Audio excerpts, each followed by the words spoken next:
సుమన్ వాళ్ళకి నమస్కారం అండి. నేను కోయేటికి వచ్చి 3 నెలలు అవుతుంది. నా పేరు నాగవేణి. మాది అన్నమయ్య జిల్లా మొలకలచెరువు మండలం అనాంచెరుపల్లి గ్రామము పోకనాటుకారిపల్లి అండి. మేము డబ్బులు కట్టే పరిస్థితుల్లో లేము సార్. దయచేసి నన్ను ఎట్లన్నా కానీ ఇంటికి తీసుకొని ఇండియాకి తీసుకోండి సార్. అదే సార్ నేను కోరుకునేది. హలో, హాయ్, నమస్తే, వెల్కమ్ టు సుమన్ టీవీ. నేను మీ విజయ్ కుమార్. ఈరోజు మనం తంబళ్లపల్లి నియోజకవర్గం మొలకలచెరువు మండలం నాయించెరుపల్లి పంచాయతీకి చెందినటువంటి ఒక పోకనేటి వారి పల్లెలో అయితే ఉన్నాం. ఇక్కడ గత 3 రోజుల క్రితం ఒక లేడీ నాగవేణి అనేటువంటి ఒక లేడీ నేను ఇక్కడ ఉండలేను అని చెప్పేసి కోయేట్ నుంచి వీడియో పెట్టడం అయితే జరిగింది. అది సుమన్ టీవీ ఛానల్లో ప్రసారం చేయడం వల్ల ఆమె 3 రోజులకి అక్కడ నుంచి రావడం అయితే జరిగింది. సో అక్కడ ఏం జరిగింది, ఎలాంటి ఇబ్బందులు పడింది అనేటువంటి అంశాలన్నింటినీ కూడా ఆమెతో మనం ప్రత్యేకంగా మాట్లాడి తెలుసుకునేటువంటి ప్రయత్నం అయితే చేద్దాం రండి.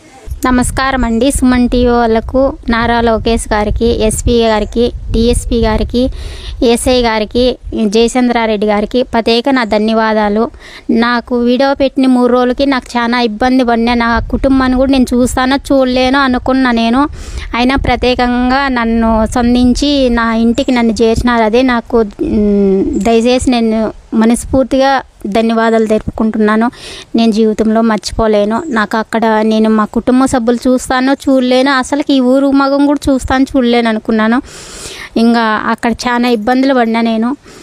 అందుకనే చెప్పి ఇంత సంధించి ఇంత బిరిన్న నన్ను ఇండియాకి తీసుకొచ్చినారు. ఇది సుమన్ టీవీ వల్ల ప్రభుత్వం వల్ల జరిగింది.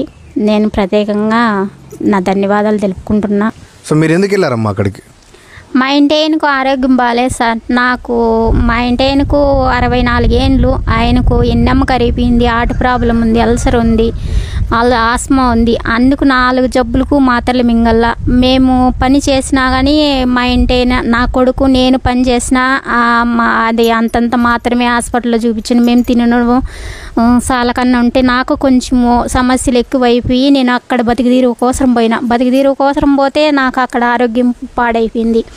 ఇంకా నేను అంత మాత్రం ఇంకా నేను బయట పోలేను, చేయలేను. ఇక్కడ పనులు చేసినా కానీ నా కొడుకు నేను కష్టపడినా ఇంకా ఆయనకు హాస్పిటల్లో చూపించిన మాత్రలకు సరిపోతుంది. మాకు ఇల్లు గడవడమే కష్టము.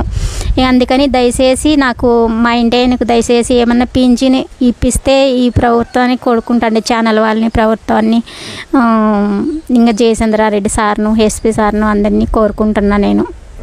సో ఇప్పుడు మీరు ఇండియా అక్కడ నుంచి వచ్చేసారు కదా, ఇప్పుడు నెక్స్ట్ ఇంకా మీ ప్లాన్ ఏంటి? ఇక్కడ ఏం చేయాలనుకుంటున్నారు?